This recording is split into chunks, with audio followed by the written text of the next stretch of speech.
What's going on, guys? Bringing you another short video here. For this one, I wanted to talk about the 2017 Civic SI. Now, I recently came across this blog that Viper posted a few days ago. If you don't know who that is, he is a pretty well-known tuner for the Honda community and other cars as well.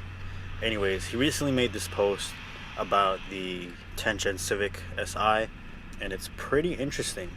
So as you can see here, he compared it to a fully stock 9th Gen Civic SI. Obviously, between the two, you can see that the 10th Gen there with the solid lines actually have a lot more usable power throughout the RPM band compared to a fully stock 9th Gen there. So that was expected, being a new car and things like that, newer generation. But how would it compare against a bolt-on 9th Gen? Well, let's take a look. So he did the same thing, ran it on the dyno. As you can see here, the gap sort of shortened a little bit. The 9th Gen is definitely there in terms of peak horsepower and whatnot. I would say that would be a pretty interesting race between the two. I don't think this counts as a RBC swap 9th Gen. I think it's just, your standard intake, downpipe exhaust and tune. So definitely that would be interesting to see.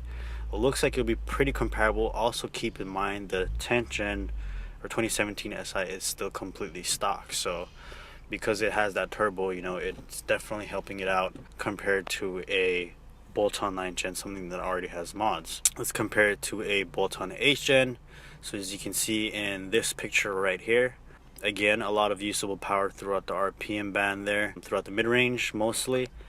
Now for the 8th Gen, that K20 top end does seem to be a little bit higher compared to the stock top end of the 10th Gen, but again, for how much torque and how much usable power it's making on the mid-range, definitely be pretty interesting to see how that would stack up against these guys on an actual drag strip or runaway or something. So interesting to note. Now this car barely came out not too long ago. We still have not seen how to do with bolt-on intake, bigger exhaust systems, things like that. We still don't know how this engine would react to that necessarily, especially with the tune. So I would say it's pretty interesting. So far, it looks like the 10th Gen SI is off to a good start in terms of how much power it has from the factory to the wheels. Seems pretty interesting. But what do you guys think? Do you guys think this will be a major competitor to the previous generations, or will it just be left in the dust? What do you guys think? Let me know in the comments section below. Pretty interesting, and let's see what happens. See you guys on the next one. Peace.